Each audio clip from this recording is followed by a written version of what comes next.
Buenas tardes a todos, un gusto. Gracias Lino y Yomara por la introducción. Bueno, pues arranco primero que nada presentándome. Yo soy David Lobatos, yo soy arquitecto, especialista en administración de proyectos, Project Management. Eh, Esta especialización la tuve a través de una especialidad que estudié en Monterrey. Específicamente, desde hace 12 casi 13 años, me desempeño en el área de administración y conceptualización de proyectos. Desde hace aproximadamente 4 o 5 años me desempeño como el director operativo de consulta, es decir, estoy a cargo de todos los proyectos de consultoría, de administración y comercialización. Entonces, a través de estos años, de 12, 13 años de experiencia que les comentaba, pues he atendido pues a lo más de 400 clientes diversos en distintas etapas del proyecto. Ahorita vamos a platicar un poquito de cómo nosotros distribuimos las etapas para los proyectos. Específicamente en la masterclass de hoy vamos a centrarnos en la estructura del desarrollador inmobiliario, cuáles son sus roles, cuáles son sus fees, es decir, cómo se cobra y cuál es el modelo de negocio, ¿no? En el medio inmobiliario es muy común que el desarrollador inmobiliario nazca como una constructora. Es bastante común. Es decir, un cliente nuestro, por ejemplo, es una constructora, está buscando y al final le construye a terceros y estos terceros normalmente pueden ser desarrolladores, ¿no? Sin embargo, el cambiar de este rol de solamente ser el constructor a pasar a ser un desarrollador, pues es un reto importante, ¿no? Porque una cosa es eh, saber y tener la visión de todo lo que tiene que hacer un desarrollador, pero la otra es responder por todo eso, ¿no? Entonces, inclusive estas cuestiones son tan importantes que para el momento de atraer un crédito puente es necesario que el desarrollador tenga experiencia, no solamente como constructor, sino también como desarrollador. Insisto, porque las actividades o principalmente las responsabilidades son muy distintas, ¿no? Entonces, bueno, en la sesión del día de hoy vamos a tratar de englobar pues toda la visión de lo que es un desarrollador y principalmente enfocándonos en cuál es el negocio de ser, de ser un desarrollador o tener una desarrolladora, ¿no? Les agradeceré, como bien les dijo Lino al inicio de la sesión, que activen su cámara para estar en contacto. Si tienen alguna duda, yo puedo estar leyendo el chat. Entonces yo daré espacios para preguntas si es que hubiera, pero si no, si estamos en el inter de la presentación, sin problema pudieran escribir a través del chat y yo voy a estarme dando espacio para poder responderlas. Lino y Yomara van a estar atentos por cualquier otra duda también, por si algo se me escapa. Pero, pues bueno, vamos arrancando. Entonces, bienvenidos, muchas gracias por conectarse y vamos arrancando entonces con la sesión. Muy bien, entonces vamos a revisar cuál es la estructura del desarrollador inmobiliario y cuál es su rol dentro del el negocio, ¿vale? Bueno, Lino ya les platicó un poco de consulta en general del grupo. Como les decía, tenemos diferentes unidades de negocio y pues dentro de esas unidades de negocio lo que buscamos ser es un asesor integral que ofrece pues todas las necesidades que ustedes tienen para poder llevar a cabo los proyectos y las ideas que tienen, ¿no? Entonces, ese es un poco del tema de la experiencia que ya Lino nos apoyó. Por aquí dejamos algunos de los proyectos en los que hemos participado alrededor de toda la República. Nosotros contamos con oficinas, las oficinas centrales están en Guadalajara, que es donde yo me encuentro. Sin embargo, tenemos oficina en Mérida, tenemos oficina en Tulum, tenemos oficina también en Ciudad Obregón, tenemos oficina en Los Cabos, en Puebla, en Ciudad de México y si no me equivoco son las oficinas. Prácticamente estamos en todos los lugares en donde tenemos proyectos activos, ¿no? Recientemente también estamos por inaugurar una oficina en Chihuahua. Entonces, la realidad es que, como les decía, estos años de experiencia, al estar consultando a tantos clientes en diferentes etapas y con diferentes problemáticas o necesidades, pues nos ha permitido generar esta experiencia de poder apoyarlos a ustedes en los proyectos que tengan ya sea en etapas conceptuales, es decir, en el arranque de los proyectos o cuando ya el proyecto está operando y algo no está funcionando tal cual como se planeó, ¿no? Por ahí platicábamos un poco también de Consulta Academy, que gracias a esa unidad de negocio es que tenemos estos espacios para poder divulgar el conocimiento y que ustedes también conozcan más de nosotros y estemos pues muy en contacto, ¿no? Entonces, bueno, vamos a arrancar. Primero que nada, por ahí platicaba Yomara, les hacía mención de esta metodología, de este Canvas inmobiliario con el cual nosotros nos basamos.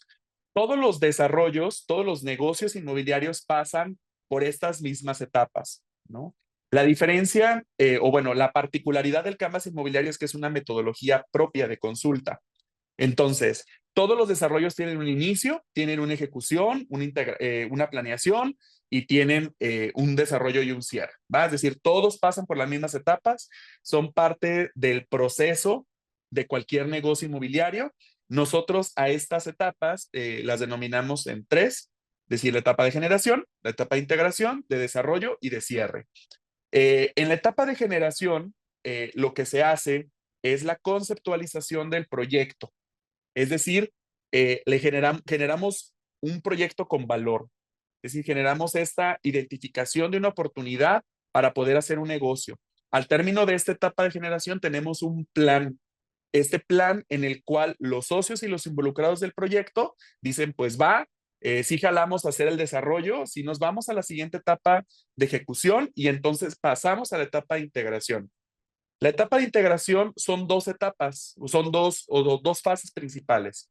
La primera es una fase de planeación, es decir, mucho más detallada en términos de tiempo, de costo, de calidad, de todo lo que vamos a hacer en el proyecto y generamos una guía, por decirlo de alguna manera, que les permite a los desarrolladores o a nosotros mismos cuando llevamos a cabo nuestros desarrollos, pues poder tener la planeación y la receta para poder llevar a cabo el proyecto. Y la segunda fase de esta etapa de integración es justo la ejecución de todas las gestiones necesarias para que el proyecto se pueda construir y comercializar. Desde los trámites, permisos, licencias, proyecto arquitectónico, factibilidades, crédito puente, temas de fideicomisos y demás, ¿no? Una vez que ya tenemos integrado todos estos recursos, incluyendo el equipo, que ahorita vamos a platicar cuál es el equipo que conforma el desarrollador, pues nos pasamos a la etapa de desarrollo, en donde administramos la comercialización y la construcción y administramos pues todo lo que tiene que ver con esto, ¿no? Es decir, los contratos, los Va clientes, empezando. los cambios, por ahí de favor si tienen algunos audios activados, les pediría de favor apagarlos. Lino, ¿me puedes ir ayudando también con eso? Entonces, y pues, al final, una vez que ya se hizo toda esta etapa de administración, incluyendo la financiera, pues pasamos al cierre. El cierre es un cierre de contratos, de fianzas, temas administrativos, entrega de las unidades, cierre contable y pues devolución o pago de las aportaciones y en su caso, pues las utilidades, ¿no? Entonces, este Canvas inmobiliario es la forma en la cual nosotros llevamos a cabo los proyectos, es una metodología propia. Sin embargo, está completamente alineada a cualquier otro proceso de negocio inmobiliario. Todos los proyectos deben de pasar por estas etapas. Principalmente la etapa de generación y el plan, este plan que les platicaba de la etapa de integración, son etapas que no se deben brincar, porque la conceptualización en los proyectos inmobiliarios es la base principal para que el proyecto tenga éxito comercial. Un proyecto mal conceptualizado y o mal planeado tiene el fracaso asegurado, porque en algún punto va a llegar alguna situación que no van a poder mitigar y de esta manera pues nos podemos ir pues a una pérdida, ¿no? Por ahí me preguntan que si vamos a compartir la presentación, la respuesta es sí. Igual para que estén muy atentos a la presentación, es necesario que tomen nota, bueno, a menos que quieran hacer sus notas como de lo que vayan agarrando, pero realmente sí les vamos a hacer llegar la presentación, ¿vale? Entonces, bueno, nos quedamos con estas tres fases: generación, integración, desarrollo y cierre. ¿vale? Entonces, con base en estas etapas, pues vamos entendiendo cuáles son las fases por las que pasa algún proyecto inmobiliario. Si hay alguna duda, por favor, a través del chat, yo los voy atendiendo, ¿vale? Entonces, vamos a pasar primero que nada, como las premisas básicas y las mejores prácticas respecto a una desarrolladora. Una desarrolladora inmobiliaria no es una constructora. Sin embargo, una desarrolladora inmobiliaria sí puede también construir, pero una constructora no puede desarrollar, a menos que pase este proceso de transición o de cambio, ¿va? Entonces, y los negocios se tienen que entender por separado. Es decir, si yo soy una desarrolladora y también construyo, los dos negocios me tienen que generar una utilidad, ¿vale? Yo tengo una utilidad y yo tengo, inclusive lo más recomendable es que tenga una empresa dedicada a la construcción y que se hagan contratos entre las dos empresas y esta empresa constructora me presta servicios a la desarrolladora y la otra desarrolladora es quien se encarga de que el proyecto se lleve a cabo a través de la atracción de inversión, de la contratación de todos los servicios. Y esta compañía, es decir, esta desarrolladora, es un fee-based company.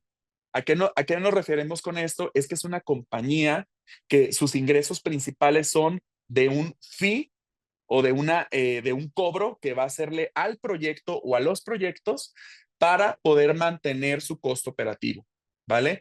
Todo esto ahorita lo vamos a ir desmenuzando para que quede como súper claro, pero una constructora, pues al final tiene sus costos indirectos, directos y su utilidad, y al final ese es su negocio, y la desarrolladora cobra un fee de desarrollador y puede participar de las utilidades del proyecto dependiendo de las cachuchas que vaya jugando en el proyecto, que ahorita vamos a platicar un poco de eso, ¿vale?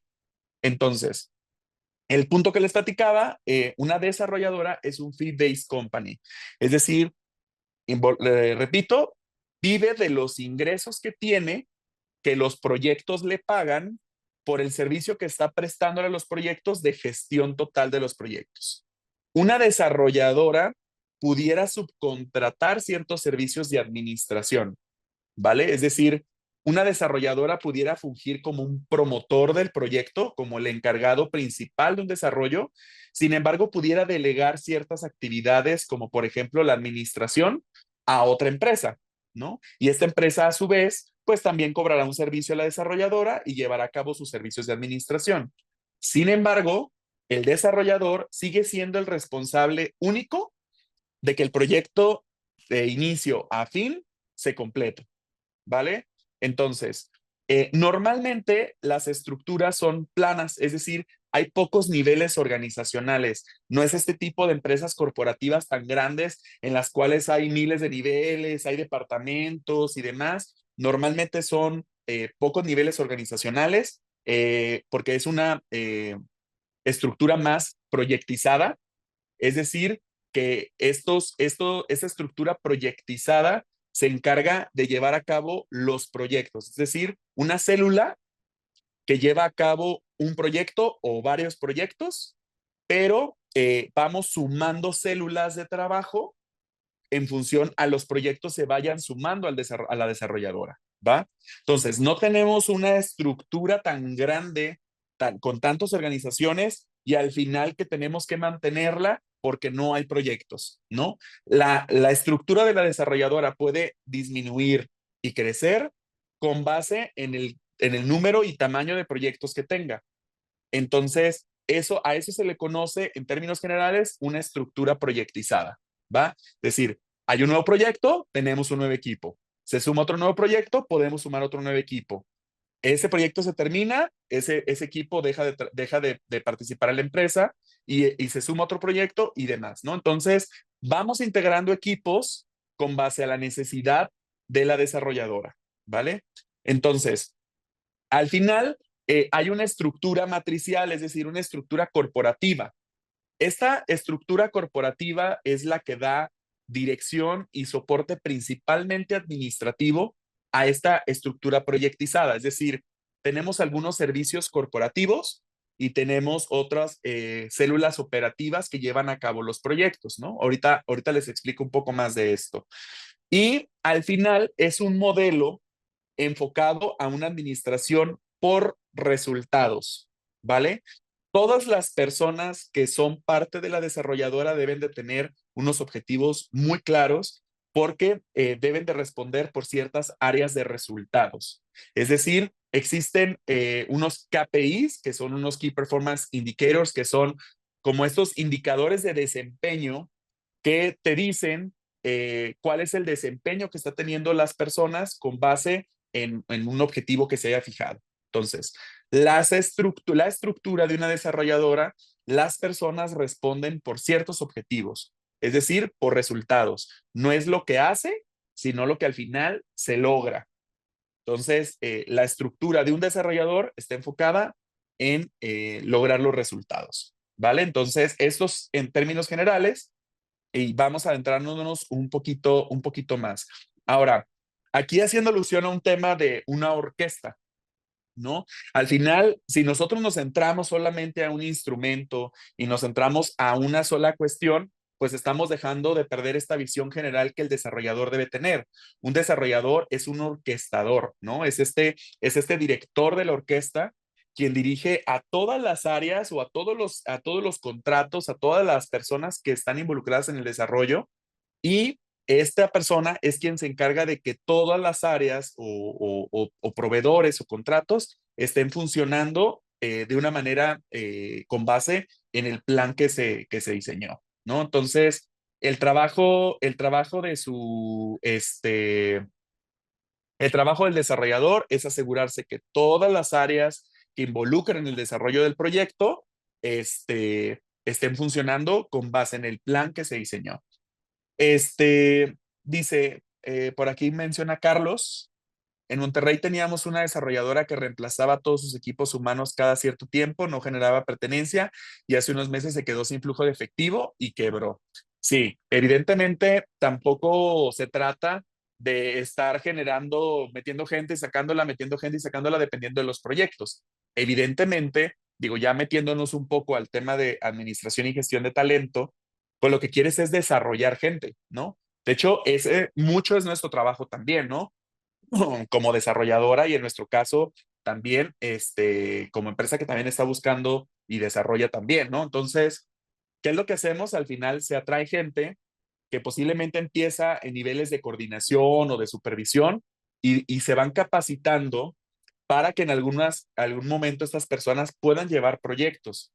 Entonces, evidentemente no se trata de contratar por 1 o 2 años y luego despedir. Pues no, al final el trabajo del desarrollador, y ahorita lo vamos a ver, es justo la expansión de la desarrolladora, es decir, conseguir proyectos, conseguir inversión y demás, porque al final, pues esa es la intención del desarrollador, ¿no? Entonces, es importante pues buscar la gestión del talento humano para pues que al final vayan creciendo en la estructura y en el caso de nosotros, pues la realidad es que nosotros formamos gerentes de proyecto. El gerente del proyecto es la figura principal de un proyecto, es decir, es la persona que se encarga de que todo lo que está relacionado con el proyecto, ya sea interno o externo, suceda. Es el medio de comunicación entre los socios, entre los involucrados clave, los inversionistas, las operativas. El gerente de proyecto es esta área que conjunta todas las áreas de una empresa o de proveeduría y es la persona que responde específicamente por el proyecto. Entonces, nosotros específicamente nos encargamos del desarrollo de estos gerentes de proyecto, es decir, nosotros en función a van entrando personas a la organización, nosotros vamos permitiendo que estas personas generen experiencia, crezcan, para que en algún momento tomen el control de ciertos proyectos. Y el ejemplo clarísimo soy yo. Yo inicié en una coordinación de proyecto hace 13 años y justo el trabajo fue crecer hasta el punto en el que hoy estoy, ¿no? La intención es que las personas vayan creciendo, para que vayan generando experiencia, pero pues empezar pues en la base, ¿no? Entonces, eso es importante. Ahora, ¿Por qué se necesita una estructura proyectizada? Bueno, vamos a ver diferentes casos, ¿no? O sea, ¿qué es lo que ayuda a una estructura proyectizada? Cuando tenemos muchos proyectos, cuando cada proyecto se maneja y o se administra de forma distintas, no es claro quién es el responsable de resultados finales, porque pasa por varias manos, diversas iniciativas de cambio internas que no están alineadas a una estrategia general. Es complicado darle seguimiento a los proyectos clave. Es complicado también, por ejemplo, el enfoque de la gente, el foco se orienta a nuevos desarrollos, forzando operación diaria fuera de control. Existen bomberazos y no hay tiempo suficiente para resolver todos los problemas. Soluciones incompletas, lo urgente se sobrepone a lo importante, muchos problemas se vuelven crisis, nos cuesta trabajo transformar la estrategia en operación y el heroísmo es una característica organizacional, ¿no? El desarrollador lo que busca es hacer una estandarización de cómo se llevan a cabo los proyectos, ¿no?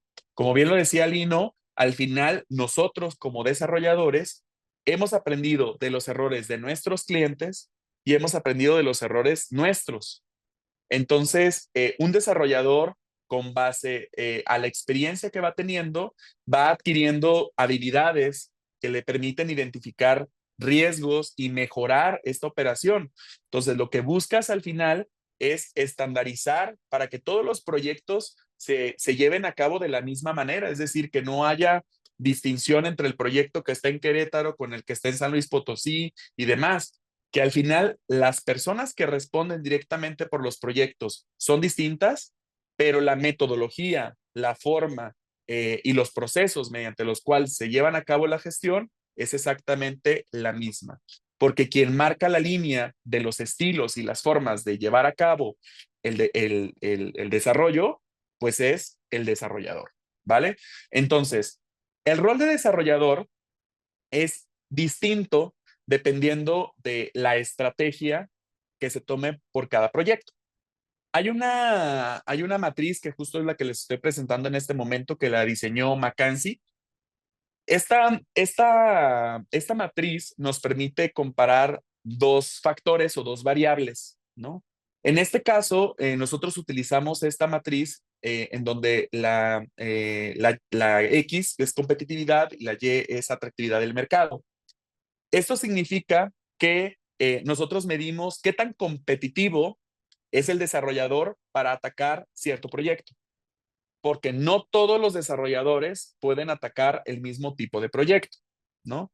Es decir, si yo siempre he desarrollado vivienda media horizontal y de repente quiero migrar a desarrollar torres residenciales verticales, pues entonces estoy entrándole a un negocio distinto.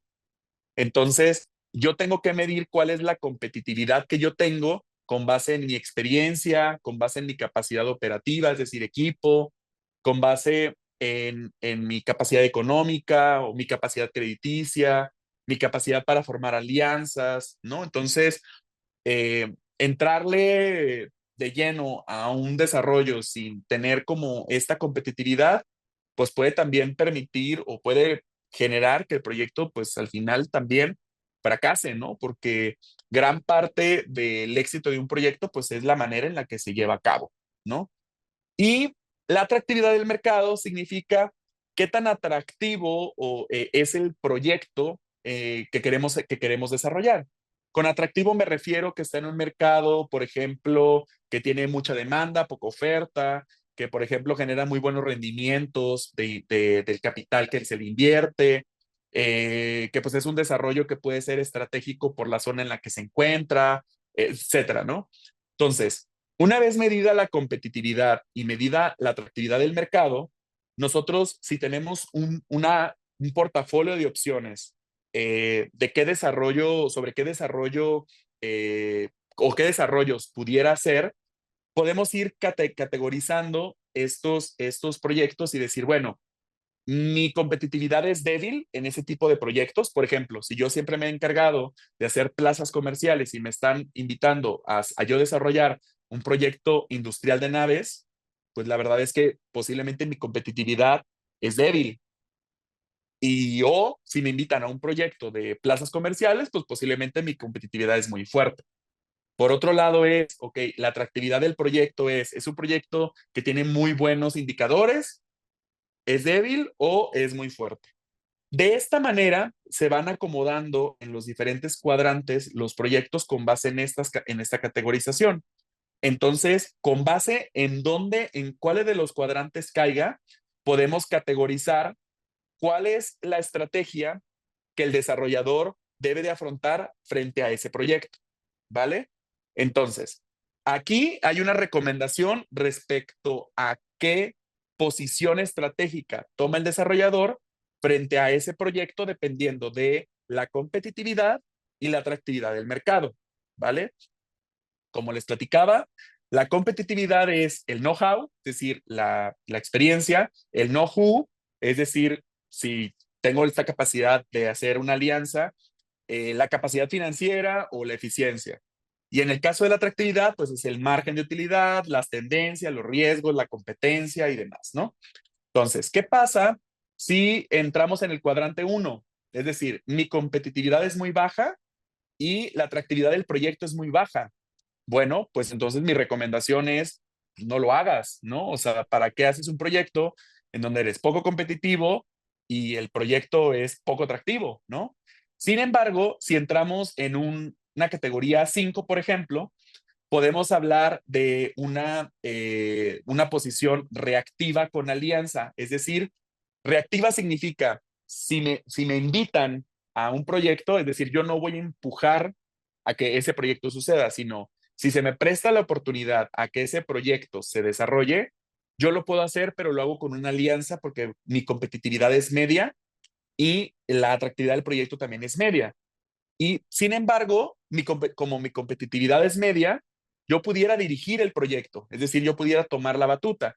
Sin embargo, hay otros cuadrantes en donde la recomendación es, si tu competitividad es baja, alíate, o sea, haz una alianza con un desarrollador que tenga experiencia en ese tipo de proyectos y posiblemente tú te sumas, pero de una manera menos proactiva, ¿no? Es decir, o siendo minoría o participando de cierta manera, pero no tomas esta batuta del proyecto, ¿no? Entonces, esta categorización u organización de los proyectos nos permite identificar cuál es el rol que va a tener el desarrollador frente a un proyecto. ¿Y esto a qué me refiero? Hay un rol en el que el desarrollador puede ser y decir, oye, ¿sabes qué? Yo tengo la capacidad financiera suficiente y operativa para poder llevar a cabo un proyecto de 0 a 100 sin necesidad de atraer socios, sin necesidad de hacer alianzas, yo lo puedo hacer. O la otra es, hago una alianza, traigo inversionistas y de esta manera colaboramos y distribuimos el riesgo. O la otra es, oye, este proyecto no es tan atractivo, entonces yo puedo operar el proyecto, sin embargo, me alío con alguien que pone el capital, que pone el terreno y demás, y yo solamente me encargo de operar el proyecto, ¿no? Entonces, el rol de desarrollador depende del tipo de proyecto, de las características del mismo. Aquí es en donde entra la importancia de la etapa de generación. Yo necesito evaluar la factibilidad de un proyecto para poder saber qué posición estratégica tomar en ese proyecto. Yo no puedo saber en un inicio en un proyecto si el proyecto me va a ser beneficioso para mi estrategia de expansión de mi negocio como desarrolladora si yo no conozco si es factible comercial, financiera, regulatoria o de negocio. Entonces, es tan importante la etapa de factibilidad y de generación en un proyecto porque una vez analizado yo puedo identificar cómo voy a abordar ese proyecto. Entonces, tan importante es que para poder hacer esta matriz se necesita haber hecho una evaluación de factibilidad para saber cómo participar en un proyecto, ¿vale? No podemos entrarle a todos los proyectos esperando que nos vaya bien en todos, aunque yo no tenga experiencia y aunque no tenga esta capacidad operativa o aún no tenga esta capacidad financiera, ¿no? Podemos estar cometiendo grandes errores, ¿no? Eh, por aquí comenta el ingeniero Miguel el ejemplo del organigrama de las estructuras. Sí, de hecho, más adelante tenemos un organigrama un ejemplo de un organigrama de una estructura. Carlos comenta para aprovechar la experiencia y el conocimiento del negocio completamente. Y también Miguel pregunta a ustedes cómo administran sus proyectos, con software del mercado o propios de ustedes. Bueno, ahorita platicamos un poquito de eso. Nosotros utilizamos un software de un tercero, es decir, nosotros contratamos un servicio. Ahorita les platico un poquito de esto. Y digo, y aprovecho la pregunta para comentarles que es súper importante ese tema, ¿no? Es decir, el Excel nos funciona perfecto y no hay ningún problema, no tengo nada contra el Excel y es muy funcional. Sin embargo, está sujeto, es muy vulnerable, ¿no? Porque al final está sujeto a mucha manipulación y también no tiene controles en términos de autorizaciones y demás. Entonces, un sistema, un software de administración de proyecto te permite tener controles de autorización, de pagos, de contratos, de varias cosas, lo cual te permite, pues, que dependiendo del nivel de autorización, de pago, de contratos y demás, pues lo autorice quien debe de hacerlo. Y te aseguras también de controlar el presupuesto, de controlar los contratos, y es una manera mucho más sencilla de tener la información muy controlada, ¿vale? Entonces, ahorita platicamos un poco también de ello. Con base en esta matriz que les platico, entonces vamos a hacer, dependiendo del cuadrante en donde hayas caído, ponemos aquí un ejemplo de cuál sería la participación accionaria del desarrollador dependiendo de la participación que tuviera en un proyecto.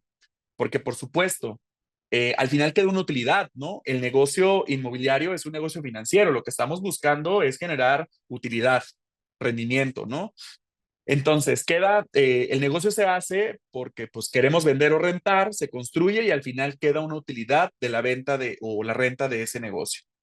Esa distribución de la utilidad de esos negocios se hace con base en la participación que tienen cada uno de los integrantes en el proyecto. Entonces, hay diferentes integrantes, ¿no? El desarrollador, el socio especializado o inversionista, el dueño del terreno y demás, ¿no? Entonces, la participación de las utilidades se hace con base en lo que cada uno aporta, por supuesto, pero también en el involucramiento que tiene cada uno de los integrantes de los socios en el proyecto. Aquí estamos poniendo un ejemplo de cómo pudiera repartirse esa utilidad final del desarrollo inmobiliario o del negocio, sí, dependiendo del cuadrante en el que entraría ese proyecto que estamos evaluando, ¿no? Esto es evidentemente solamente un ejemplo porque depende de muchísimos factores, ¿no? Al final, no hay muchas opciones de cómo participar, pero también hay muchas combinaciones, ¿no? Es decir, oye, al final yo le meto dinero, pero también quiero unidades, pero yo aporto el terreno, pero me pagas una parte y luego otra parte la reinviertes y hay miles de formas. Entonces, se hace con base en las aportaciones y el involucramiento de los participantes en el proyecto, pero también se hace con base en los rendimientos, ¿no? Es decir, un inversionista yo le reparto el porcentaje de utilidad que le genera una buena TIR, porque para el inversionista el dato más importante es la TIR. Entonces, ¿qué participación de esas utilidades le voy a dar al inversionista para que le genere una muy buena TIR? Y eso es lo que me va a permitir repartirle cierto porcentaje de las utilidades en el caso en el que fuera necesario, ¿vale? Eh, Me voy a las preguntas. Me comentan, algunas personas creen que es un negocio de construcción y sorpresa. No, sí, definitivamente no. El presupuesto de un proyecto inmobiliario, la construcción normalmente solo es cerca del 50%. Hay otro 50% de gastos, entre los que entran los comerciales, los legales, los notariales, los de mercadotecnia, los administrativos y demás. Justo uno de los errores más recurrentes que nosotros hemos encontrado en las desarrolladoras que nosotros hemos asesorado es que como ellos tienen una estructura corporativa, a veces grande, a veces pequeña, pero que les cuesta, no cargan el costo de ese costo corporativo al presupuesto de los proyectos. Y entonces pareciera que los proyectos son súper rentables, tienen una mega utilidad. Sin embargo, el fin del desarrollador justo, la buena práctica es que se cargue a los proyectos en proporción del tiempo que le destinan las personas del corporativo. No sé si me di a entender. Si el contador, por decirlo, tú tienes una estructura de desarrollador y tienes un contador y ese contador le da servicio a 10 proyectos, pues bueno, el 10% de su sueldo debería de cargarse en el fee del desarrollador que de ese proyecto en específico, ¿no? Por poner un ejemplo. Entonces, y es uno de los errores que hemos encontrado más comunes en el negocio, que la gente, los desarrolladores, no cargan el costo operativo al proyecto. Y eso es uno de los errores principales. Y creer que la construcción es todo el presupuesto también es un error garrafal, porque, insisto, es aproximadamente, dependiendo del tipo de proyecto, un 50% del costo y el otro 50% pues está integrado por mil cosas más, entre las que les comenté, pues también el proyecto, las licencias y demás, ¿no?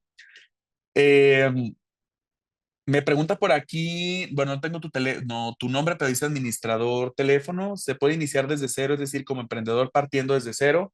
Sí se puede iniciar, evidentemente, y no te voy a mentir, se requiere algo de capital para poder hacer el arranque de los proyectos. Esas personas que dicen que puedes iniciar tu negocio con 0 pesos, no es cierto. La realidad, o sea, al final hay un inicio de un proyecto que alguien tiene que financiar. Tan solo estoy comentando yo que la parte de la generación es importante para poder llevar a cabo un proyecto inmobiliario. Entonces, la realidad es que sí necesitas algo de capital para poder llevar a cabo un proyecto, pero sí se puede. ¿Cómo se puede? Generando alianzas, ¿no? Es decir, yo me voy a encargar de todo el proyecto porque tengo experiencia o tengo quien tiene experiencia y puedo hacer estas alianzas. Hago asociación con un inversionista, con un aportador de terreno.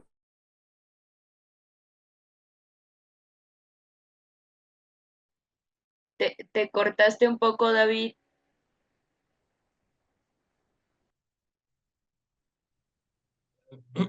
Se le Bueno, fue la bueno, ¿me señal, yo escuchan? creo. Ya, Ya, adelante, ya David. volvió. Ah, perdón. ¿Saben qué? Hubo un apagón así súper fuerte aquí en mi zona y se me fue la señal, pero ahorita me van a seguir escuchando. No sé si ahorita en un minuto van a volverme a ver. Entonces, una disculpa. Sí, un mega apagón. Ahorita se... Pero bueno, les sigo platicando. Sí me escuchan, ¿verdad? Sí, sí, te escuchamos. Ah, perfecto. Lo de empezar desde cero. Ah, correcto, perfecto. Entonces, continúo. Les digo, sí se puede. Es importante hacer alianzas. Se puede iniciar desde cero, pero es importante que tengas una alianza con el aportante de terreno, con el inversionista. Es importante que alguien tenga experiencia en desarrollo y se puede hacer a través de esa forma. Es decir, para aquellos primeros desarrolladores o gente que quiere iniciar en el desarrollo inmobiliario, que hoy está con nosotros, les comento, eh, no van a ganar lo mismo en su primer negocio inmobiliario que en el décimo. En el décimo les va a ir mejor, porque al principio tienes que repartir mucho, ¿no? Y tienes que repartir mucho porque al final tú no tienes esta experiencia necesaria para poder llevar a cabo el proyecto o no tienes el capital. Entonces, por consecuente, necesitas aliarte con alguien que sí lo tenga.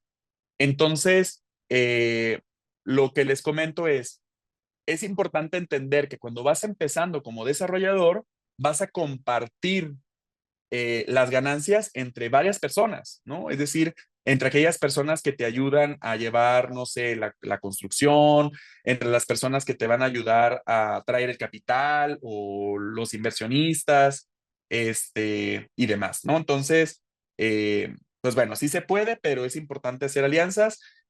No se puede iniciar desde cero, eso definitivamente no, o sea, es decir, con 0 pesos y demás, a eso me refiero, perdón, pero sí se puede llevar a cabo un desarrollo inmobiliario porque así empiezan todos, pero seguramente lo hicieron con algún capital que alguien confió en ellos y les aportó, entonces, pues ahí podemos arrancar, ¿no? Me comentan que si pueden ver la repetición, sí, eso ahorita Lino les comenta ese punto. A ver, creo que ya me regresó la internet, entonces voy a volver a proyectar en donde íbamos. ¿Me confirman, por favor, si ven? Sí, sí vemos. Gracias. Me dicen, probablemente ya lo comentaron, pero ¿cuánto porcentaje debe representar el crédito puente? No lo hemos comentado, pero normalmente te prestan el 50 al 80, 90 o hasta el 100% del valor de la construcción, depende de la experiencia que tengas como desarrollador. El porcentaje de inversión del marketing se debe considerar en el costo del desarrollo como soft cost o en el concepto de gastos del proyecto. Sí, es un soft cost y normalmente en un proyecto de venta es del 1 al 2% de los ingresos. El socio especializado no me quedó tan claro. Ese socio que en caso de que un constructor que se asocia, el socio especializado puede ser esta persona que tiene la experiencia para llevar a cabo el proyecto, puede ser esta persona con la que haces una alianza para ejecutar el proyecto, puede ser la persona que conoce, tiene experiencia en ese tipo de proyectos y también le va a meter recurso. Es decir, puede ser, cuando nos referimos a socio especializado, es la persona que tiene cierta especialización que va a asociarte contigo porque te aporta conocimiento, experiencia, recursos o capacidad operativa, ¿no? El arquitecto que aporta o el socio especializado. Bueno, es la misma pregunta, o el arquitecto que aporta su conocimiento y trabajo. El proyecto arquitectónico es parte del presupuesto de un proyecto inmobiliario, ¿no? Entonces, ahora, como les decía, ¿sobre qué responde un desarrollador? ¿Cuál es el área de resultado principal de un desarrollador? Primero es la expansión del negocio.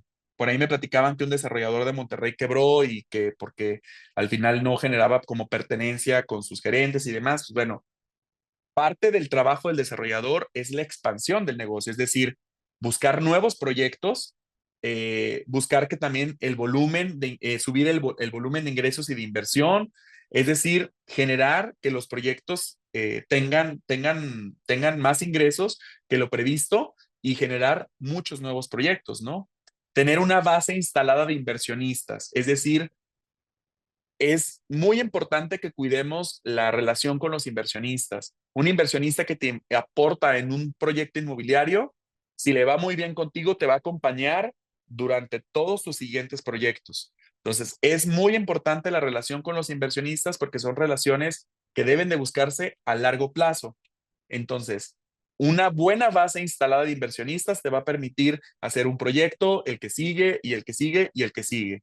Y es importante fortalecer esta base de inversionistas. La atracción de capital. Eso es súper importante. El desarrollador debe de estar centrado en atraer el capital necesario para que se desarrolle el proyecto. La calidad de los nuevos proyectos, es decir, ir generando más filtros con base a la experiencia que va generando para atraer mejores proyectos, para irse especializando también. Busca rentabilidad en el negocio, es decir, que al final el costo del capital sea bastante bajo y que la utilidad de cada una de las unidades de negocio crezca, ¿no? La calidad de la ejecución del portafolio de proyectos, especializándose con metodologías, con softwares, con capacitaciones, con asesores y demás, y una disponibilidad de crédito, es decir, ir generando un historial crediticio para que se puedan generar más grandes proyectos con base en el tiempo. Entonces, esto es el enfoque en donde el desarrollador se debe centrar, ¿no? Es decir, en estos 7 puntos principales: expandir el negocio, tener una buena base de inversionistas, atraer capital, tener más y nuevos proyectos de calidad, tener rentabilidad en los negocios, tener buena calidad en la ejecución de los proyectos y tener un buen historial crediticio. Entonces, si se fijan, es una expansión de negocio. La visión del desarrollador es este negocio financiero de hacer pues riqueza y negocios a través de la construcción o a través del negocio inmobiliario. Entonces, el desarrollador del inmobiliario lo que tiene que hacer es buscar la expansión de su negocio, ¿vale? Ahora, en el estado de resultados, por ahí platicábamos hace ratito que, bueno, de que el costo de la construcción es cerca del 50%. Aquí tenemos, por ejemplo, un ejemplo de un estado de resultados de unos departamentos, o sea, es un ejemplo X de un proyecto de 122 millones, en donde justo vemos que el fee de administración o el fee del desarrollador es, en este caso, un 5% del proyecto, ¿vale? Ahora, es importante explicarles qué contiene ese fee del desarrollador, ¿no?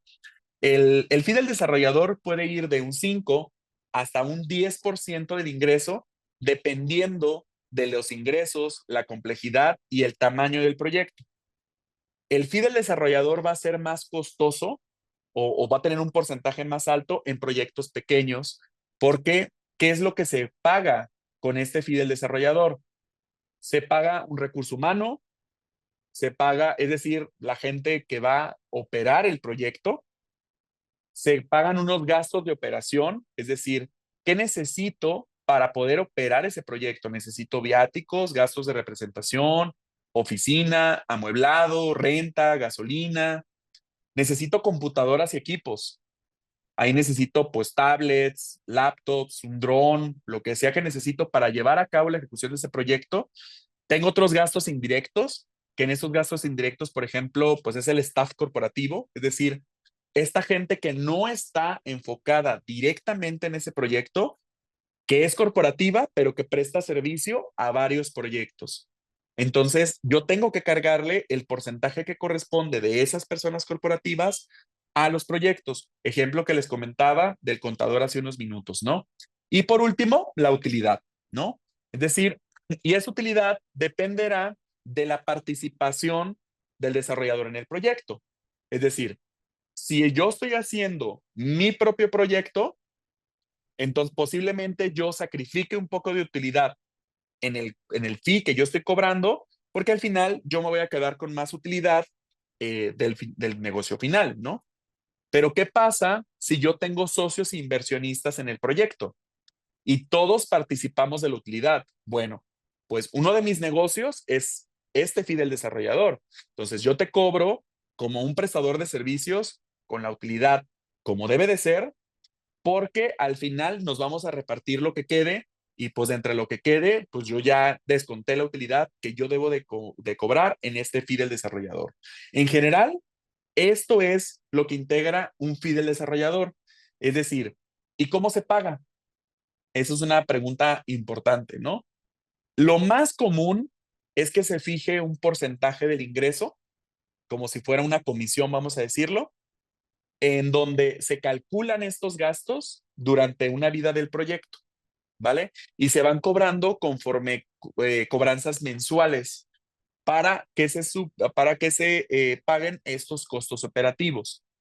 Entonces, no toda la vida del proyecto debes de cobrar la misma iguala o el mismo costo mensual. ¿Por qué? Porque depende del nivel de involucramiento de personas que tengas en el proyecto. Al inicio de un proyecto, el número de personas que se involucran es menor, pero cuando inicia la construcción, metes y creces la plantilla del proyecto. Entonces, la iguala va fluctuando su valor dependiendo del número de personas que se involucran en los proyectos.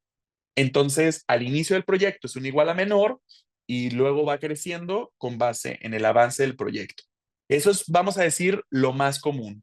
Sin embargo, también hay desarrolladores que, como les decía, posiblemente si el desarrollador es el mismo que lleva la operación del proyecto, pues posiblemente dice, oye, ¿sabes qué? Yo aporto ese costo del fee del desarrollador y que se tome como una aportación de capital y que me den rendimiento al final del proyecto, ¿no? Ese pudiera ser también otra opción para cobrar este fee, ¿no? Digo, depende mucho de los acuerdos a los que se lleguen y o una participación de utilidades, ¿no? Es decir, podemos decir, oye, no me des una utilidad al momento de cobrarte un fee de desarrollador, pero al final yo participo de la utilidad final del proyecto y es decir, me convierto como en un socio.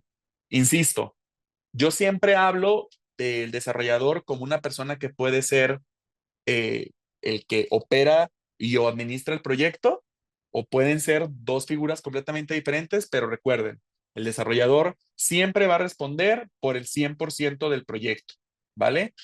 Ahora, para finalizar la masterclass de hoy, les voy a presentar una estructura organizacional ejemplo de normalmente cómo opera una desarrolladora, ¿no? Hay una dirección general, hay una oficina de administración de proyectos que se llama OAP. Esta oficina de administración de proyectos es esta célula que da servicio corporativo a diferentes proyectos y que también se encarga de asegurar que se siguen todos los procesos para que todos los proyectos se administren de la misma manera. Después vamos a tener una dirección corporativa. Esta dirección corporativa es tan grande o tan pequeña dependiendo del tamaño del desarrollador. Es decir, el jurídico no necesariamente tiene que ser un abogado que esté contratado en la nómina. Pudiera ser un despacho externo cuando vas arrancando, ¿no? Administración y finanzas. Pues aquí posiblemente sí sea interno o posiblemente alguien externo te lleve la administración y las finanzas de la empresa. Técnica, es decir, puedes tener al final una persona que lleve toda la parte técnica de todos los proyectos de manera corporativa o externa y la parte de ventas y comercial también, ¿no? Puede ser interna o puede ser externa. Aquí lo más importante y donde nos vamos a centrar es en la parte de la dirección del proyecto. Aquí, en este caso, hay tres figuras muy importantes en un desarrollador, que es el CA, que es el coordinador administrativo, el CT, que es el coordinador técnico, y el gerente comercial, que es el que se encarga de la parte de ventas. El coordinador administrativo es quien se encarga de todos los controles, documentos, reportes y seguimiento a proveedores de servicios. ¿Vale? Es este apoyo administrativo del gerente del proyecto o del director del proyecto. El CT es este coordinador o gerente de obra quien se encarga de coordinarse con los contratistas que van a llevar a cabo la construcción del proyecto. Y el gerente comercial es quien va a llevar toda la labor de ventas, pero también la parte administrativa de las ventas. Y esto es a través de una figura también, que aquí ponemos titulación, asesores, postventa, auxiliar administrativo y demás, que son, volvemos a lo mismo, dependiendo del tamaño del proyecto o de la desarrolladora, perdón, pudiera ser externo o interno, dependiendo del número o del tamaño del desarrollador. Ahora, esto está sujeto con una planeación financiera, es decir, hay alguien que lleva toda la parte financiera, que es quien controla la parte de la administración comercial, financiera de los proyectos. Y esta célula, es decir, esta célula de CACT y gerente comercial se replica por cada proyecto que tienes. Ahora, las personas que están debajo de ellos pueden ser internas o externas dependiendo del número de proyectos que se tenga y de la complejidad del proyecto. Es decir, no todos los proyectos tienen el mismo número de personas involucradas. Depende de la complejidad, el tamaño y los ingresos del proyecto. Pero lo más importante de todo, recordemos, es que para iniciar con un nuevo proyecto inmobiliario es importante evaluar qué tan competitivos somos, qué tanta capacidad y experiencia tenemos para llevar a cabo un proyecto, porque eso va a determinar también mucho el éxito de un proyecto o el fracaso del mismo, ¿no? Por aquí me voy. Dice, ¿cuál es el tamaño mínimo de un proyecto para poder hacer una alianza con ustedes? Mira, para poder hacer una alianza con nosotros o con cualquiera, es importante primero hacer una evaluación de factibilidad del proyecto, ¿no? Como lo decía, para poder saber si tomar una decisión de negocio y llevar a cabo un proyecto es importante hacer la factibilidad, ¿no? Entonces, una vez evaluada la factibilidad, ahí es en donde se puede ya evaluar la participación de un desarrollador o de un administrador de proyecto, que somos nosotros. Dice, abajo del administrativo está el diseñador que hace bueno, les decía, dependiendo del tamaño o del número de proyectos o del tamaño de la célula, el diseñador pudiera estar enfocado en la parte de los reportes o en la parte de mercadotecnia o en la parte pues sí, principalmente en la parte de diseños y presentaciones o en la parte de marketing, en la parte comercial para el tema de las artes que se suben en el tema de marketing digital, por ejemplo, ¿no? O de las publicaciones o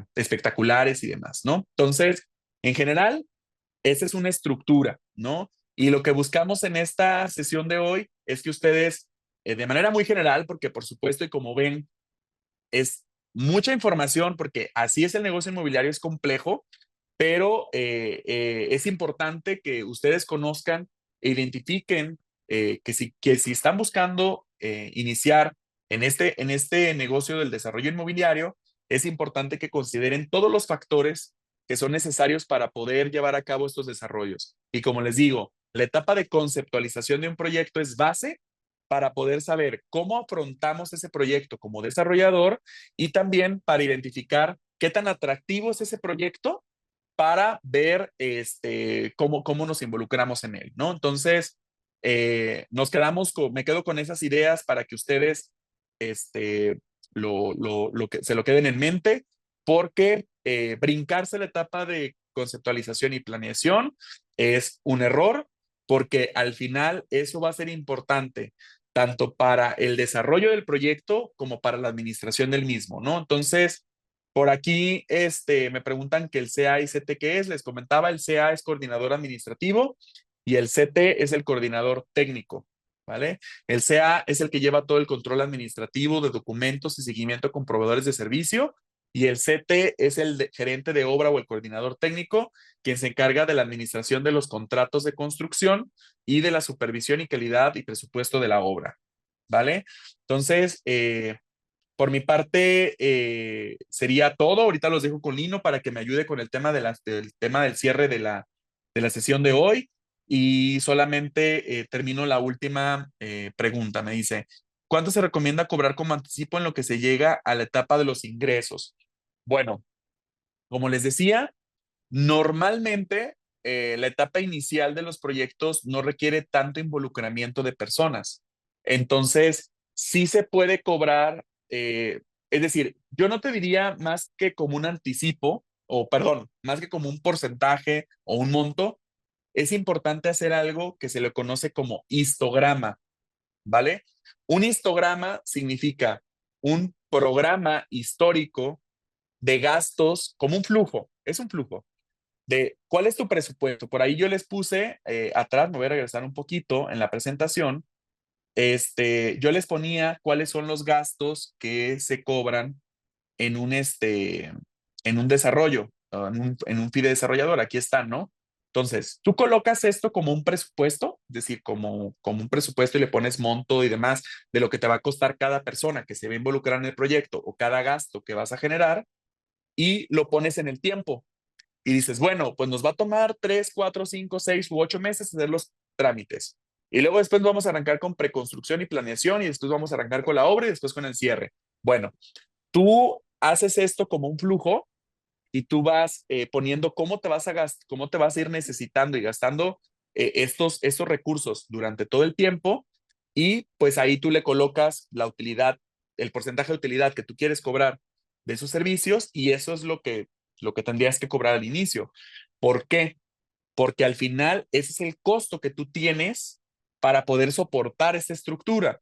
Ahora, si tú quieres financiar, vamos a decirlo, o si tú quieres condonar o participar de una parte de ese recurso y para aportarlo en el proyecto por una negociación así, es diferente. Pero es importante que tú conozcas cuál es ese costo que tú tienes para operar el proyecto, es decir, cuál es ese costo que tú tendrías que estar cobrando el proyecto, y ya sobre de eso hacer una negociación, si es que fuera necesario, ¿no?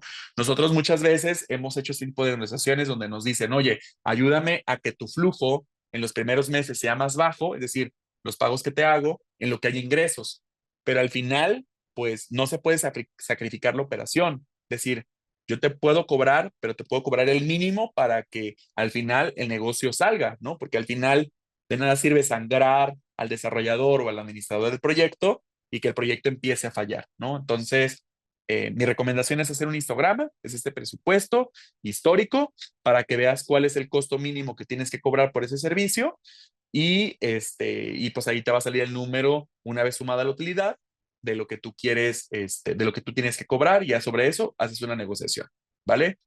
Pues bueno, por mi parte fue todo. Agradezco muchísimo a todas las personas que hicieron preguntas, que se conectaron con nosotros.